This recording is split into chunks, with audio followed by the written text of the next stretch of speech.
Bismillahirrahmanirrahim. Assalamualaikum warahmatullahi wabarakatuh. Bismillah biquwatillah wa binasrillah la hawla wa la quwata illa billah. Rabbis rahli sadri wa yassirli amri wahlul uqdatam min lisani yafqahu qawli amma ba'd. Qala Allah ta'ala fi kitabil karim wa huwa asdaqul qailin. A'udzu billahi samil alim minasyaitonir rajim. Bismillahirrahmanirrahim. Ya ayyuhalladzina amanu taqullaha haqqa tuqatih wa la tamutunna illa wa antum muslimun. Shadaqallahul azim wa shadaqa rasuluhul karim wa nahnu ala dzalika minasyahidin walhamdulillahi rabbil alamin. Ibu-ibu pengajian Nurul Ilmi yang dimuliakan Allah, yang saya hormati, alhamdulillah wa syukrulillah ala ni'matillah.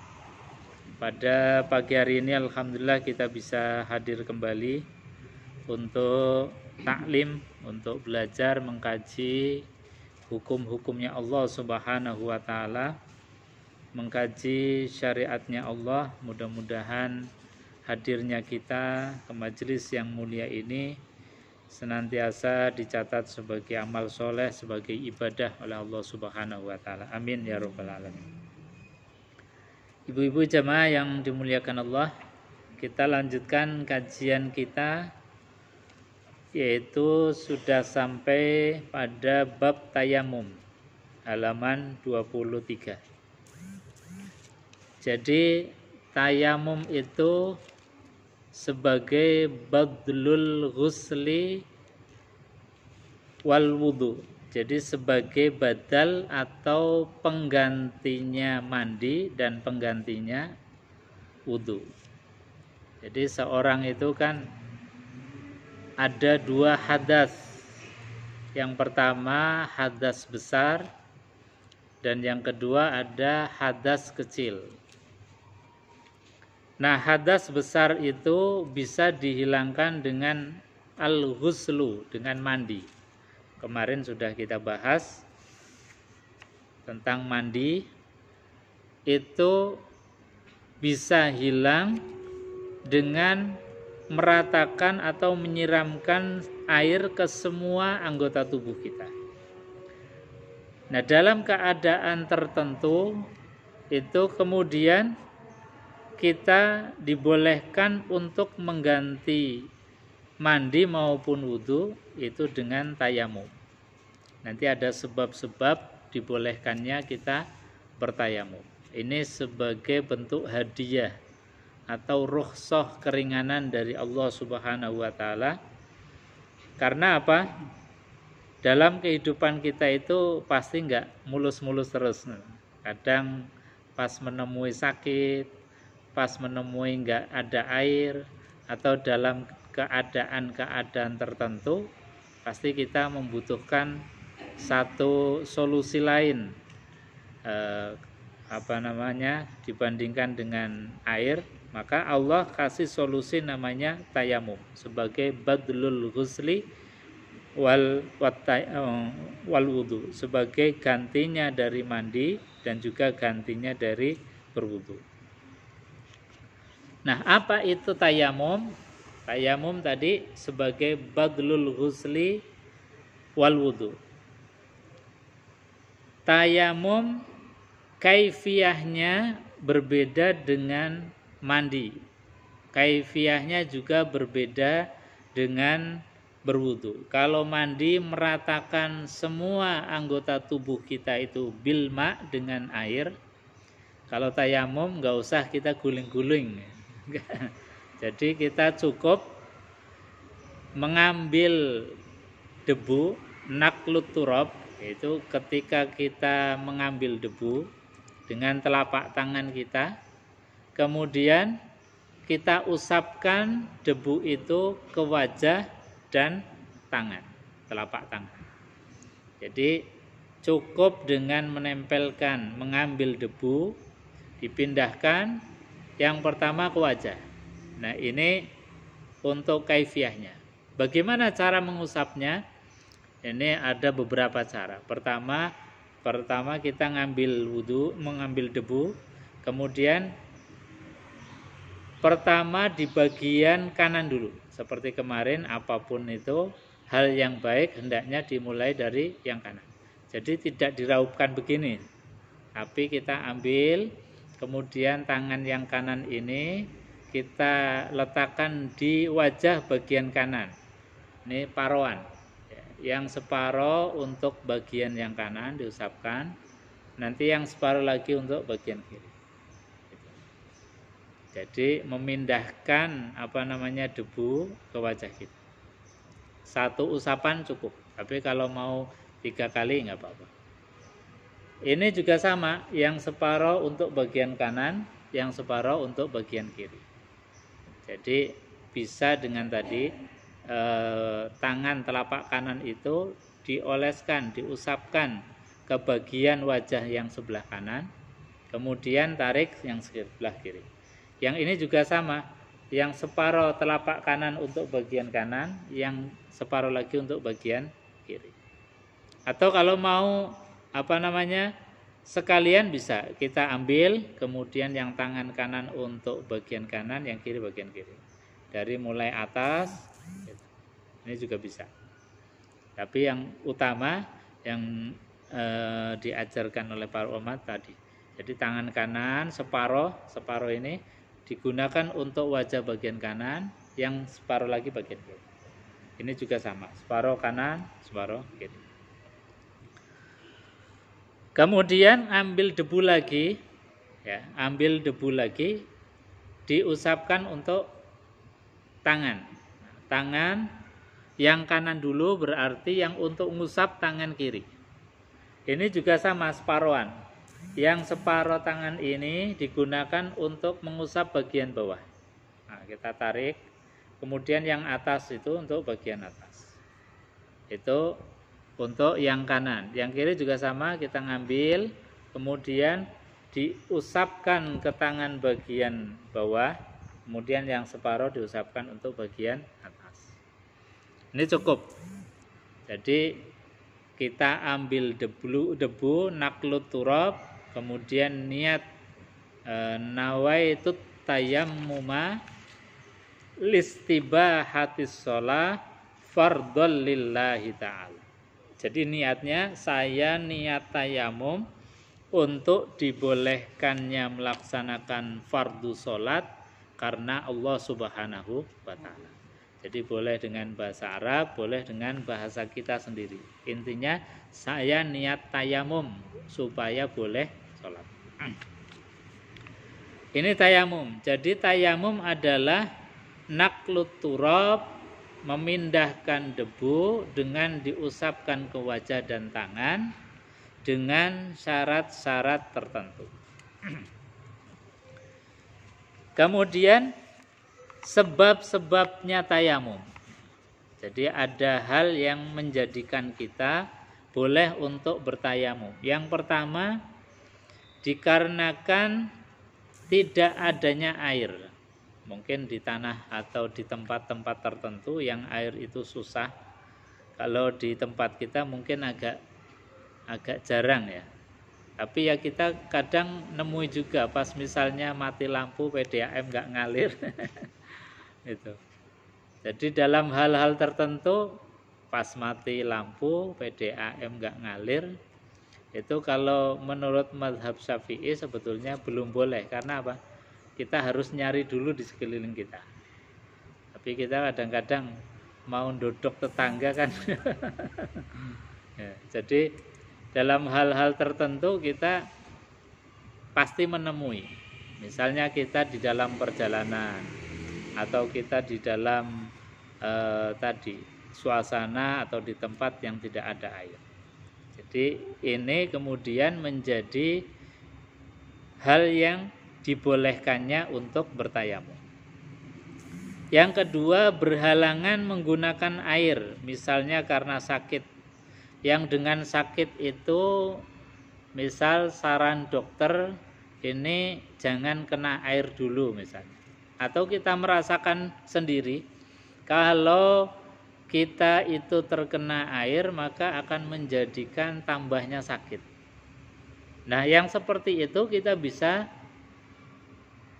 menetapkan hukum sendiri. Oh, kalau saya kena air tambah ndrodok misalnya, atau kalau saya terkena air maka luka ini jadi nggak sembuh-sembuh karena apa, basah terus misalnya.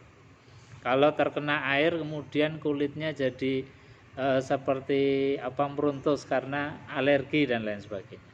Dalam keadaan seperti itu boleh, meskipun itu dilakukan berulang-ulang atau terus-menerus, karena ada sebab tertentu yang menjadikan kita itu terhalang atau ada hambatan bersentuhan dengan air.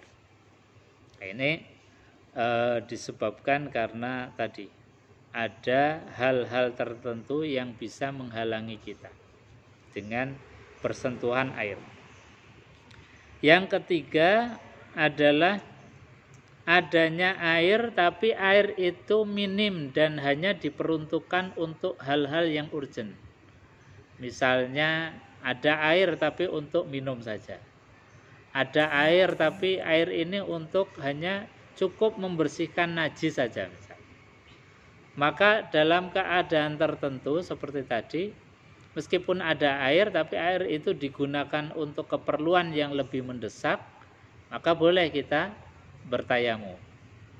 Termasuk misalnya ada air sedikit, tapi air itu digunakan misalnya untuk minumi hewan yang meskipun hewan itu seperti anjing atau apapun, maka kita utamakan dulu untuk kehidupan.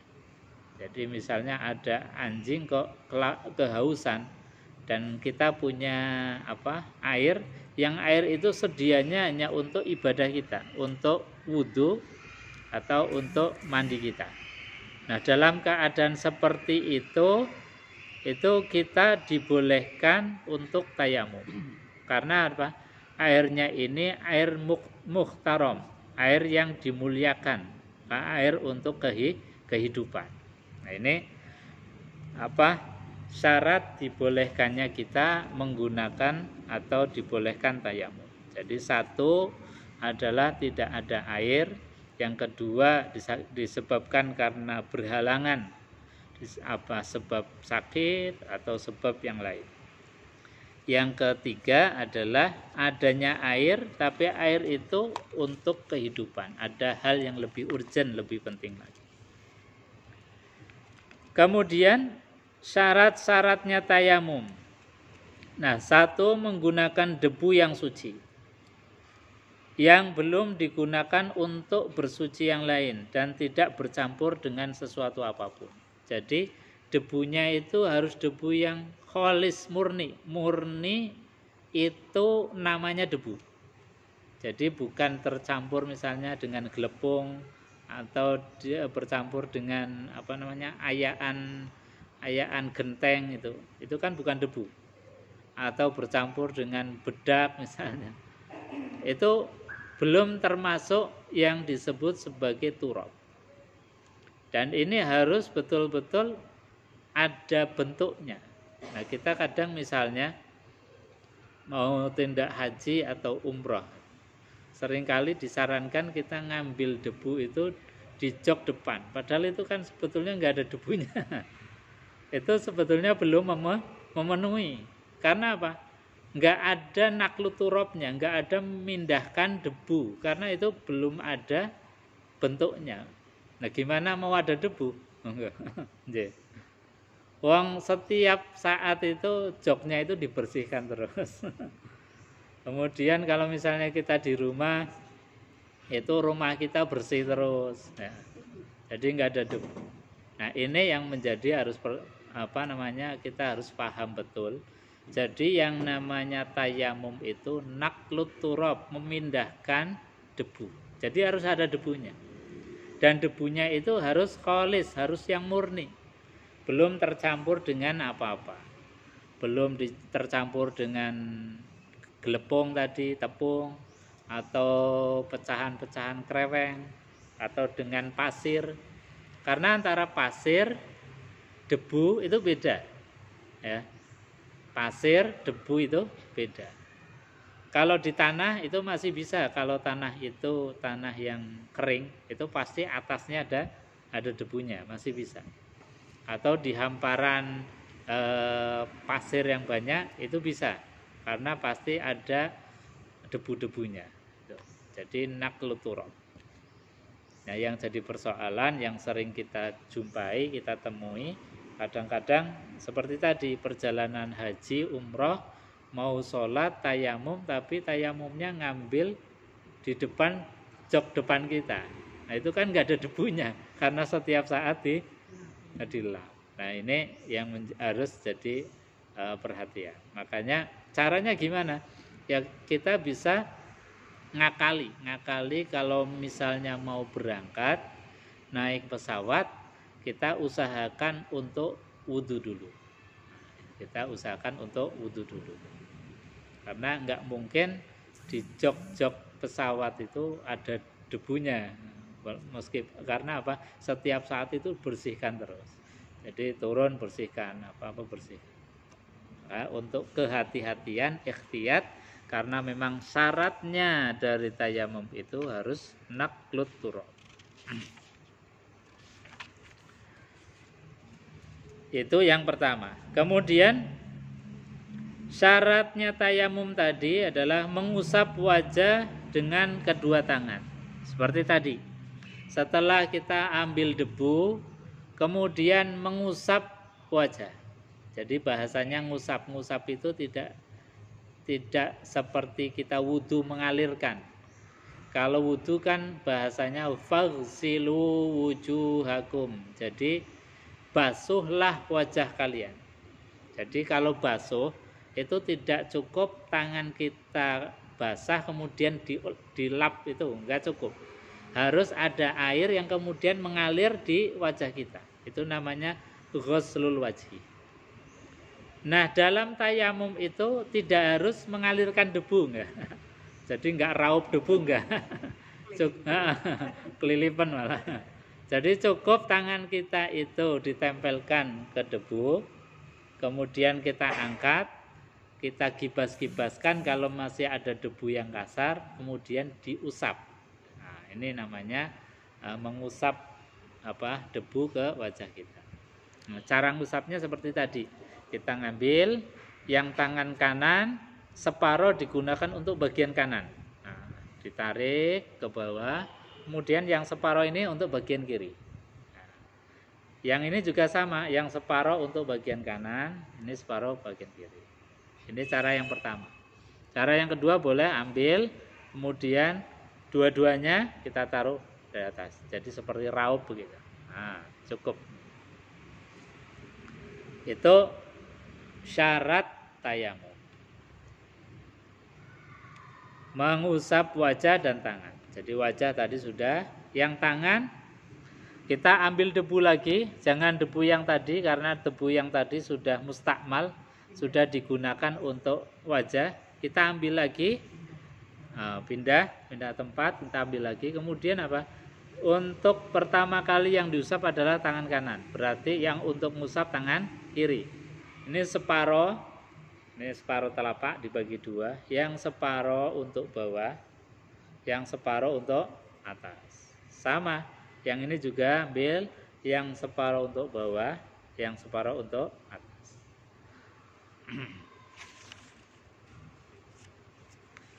Kemudian syaratnya tayamum lagi adalah terlebih dahulu menghilangkan najis. Jadi sebelum kita tayamum itu kita istinja dulu. Jadi membersihkan kalau ada najisnya. Kita menghilangkan najis. Kalau ada kotoran-kotoran, najis yang masih nempel, kita hilangkan dulu. Kemudian syaratnya tayamum itu harus sudah masuk waktu sholat. Nah, ini yang harus kita perhatikan. Tidak boleh tayamum itu misalnya untuk zuhur kita sudah tayamum sekarang jam 10 lebih atau setengah 11, nggak boleh. Jadi tidak memenuhi syarat. Syaratnya tayamum itu kalau misalnya untuk sholat zuhur ya berarti sudah masuk waktu zuhur. Dan satu tayamuman itu enggak boleh untuk 2 sholat wajib. Jadi nanti kalau misalnya untuk sholat asar ya kita tayamum lagi. Kita tayamum lagi. Jadi hanya boleh untuk sekali sholat fardu. Nah, Ustadz, gimana kalau misalnya kita sholatnya di jamak? Nah, di jamak kan berarti 2 sholat jadikan 1. Kalau sholat jamak itu boleh. Karena apa? Menggeret atau menarik waktu sholat asar di waktu sholat zuhur. Jadi boleh kita bertayamum untuk sholat yang di jamak. Jadi kita tidak usah misalnya habis sholat zuhur, kemudian kita tayamum lagi, kemudian baru sholat asar, enggak. Kalau jamak boleh sekali tayamum untuk 2 sholat. Tapi kalau untuk sholat yang sendiri-sendiri, yang tidak dijamak, itu harus tayamum sendiri-sendiri. Harus tayamum sendiri. Kecuali sholat-sholat yang nawafil atau sholat-sholat sunnah, itu boleh.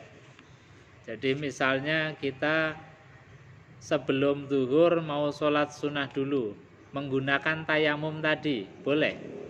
Jadi tayamum sekali boleh digunakan untuk sholat qobliyah, kemudian sholat zuhur, dan untuk sholat ba'diyah. Termasuk misalnya habis sholat kita ngaji kan itu harus wudu karena pegang mushaf, maka boleh dengan 1 tayamuman. Tapi kalau untuk fardu yang berlainan waktu, zuhur sendiri, asar sendiri, maka tayamumnya harus sendiri-sendiri. Ini yang harus kita perhatikan. Soalnya pernah juga pas saya haji itu, enggak. Orang menggunakan tayamum itu dengan untuk 2 kali sholatan. Jadi zuhur ya tayamumnya pakai itu, asar juga tayamumnya pakai itu. Nah, ini enggak boleh. Nah, kecuali tadi yang dijamak. Nah, dijamak boleh. Ini syarat daripada tayamum. Kemudian fardunya tayamum. Jadi ada syarat, ada fardu. Kalau syarat itu sesuatu yang dilakukan itu di luar tayamum atau di luar af'aliyah tayamum, kalau fardu itu adalah sesuatu yang harus dilakukan saat tayamum. Apa itu? Yang pertama adalah niat. Itu pasti. Jadi niatnya nawaitut tayamuma listibahatis sholat. Saya niat tayamum karena untuk dibolehkannya sholat. Itu wajib. Jadi harus ada niat.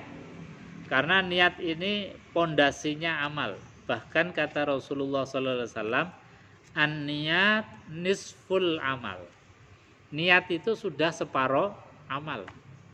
Makanya kita harus betul-betul perhatikan apapun bentuk amaliyah ibadah kita itu, niat itu harus posisi yang kita jaga betul. Soalnya apa? Kadang-kadang kadung biasa, kadung sudah rutin, sudah jadi ya kebiasaan kita. Niat itu kadang-kadang hilang. Karena apa? Sudah kadung rutin. Makanya Al-Imam An-Nawawi di dalam kitab Al-Azkar misalnya, beliau tetap mensunnahkan atau menganggap baik lafadz daripada niat. Jadi misalnya lafadz wudu, nawaitul wudu li raf'il hadasil asghari fardhon lillahi ta'ala. Dilafadzkan, itu menurut beliau baik, bahkan sunnah. Karena apa? Mendorong hati untuk niat. Kita sholat duhur, usolli fardhod duhri arba'a raka'atim mustaqbilal kiblati adaan lillahi ta'ala, atau adaan makmuman, atau adaan imaman lillahi ta'ala. Itu ditalafutkan atau dilafatkan itu sunnah. Karena apa? untuk mendorong hati supaya hatinya itu bergerak. Hatinya itu gimana? Ya, keluar suara itu namanya talafut, itu sunnah, baik, supaya mendorong hati. Tapi kita jangan tertipu. Nah, niat yang asli itu an-niat mahaluhu fil qalbi. Niat itu aslinya dalam hati. Jadi misalnya kita enggak melafatkan tapi hati bergerak, itu cukup. Tapi kalau lisan kita mengucapkan usolli fardhu dhuhri, hatinya enggak ikut gerak, itu malah enggak cukup. Jadi jangan tertipu atau jangan kebalik. Justru intinya niat itu mahaluhu fil qalbi, di dalam hati. Jadi Imam Nawawi itu mensarankan melafatkan itu hanya supaya hati itu bergerak. Tapi kalau kita sudah terbiasa, memang bisa menata setiap apapun hati kita kerentekan dulu. Jadi betul-betul dalam posisi itu tawajuh. Tawajuh itu artinya kita betul-betul berhadapan dengan Allah, menyatakan, ya Allah, saya sholat duhur. Itu kan ada kerentak betul, ada niatan, qasdu syai'in. Jadi menyengaja terhadap sesuatu yang akan kita kerjakan. Itu namanya niat. Ya tadi, seperti tadi saya sampaikan, kalau sudah kadung jadi tradisi, jadi biasa, itu kemudian kadang hilang nilai itunya. Makanya Nabi SAW mengatakan an-niyat nisful amal. Niat saja itu kalau kita kemudian tanamkan betul dalam hati, kita lesankan, itu sudah separuh dari amal itu sendiri. Makanya Nabi SAW dalam sebuah hadis beliau bersabda,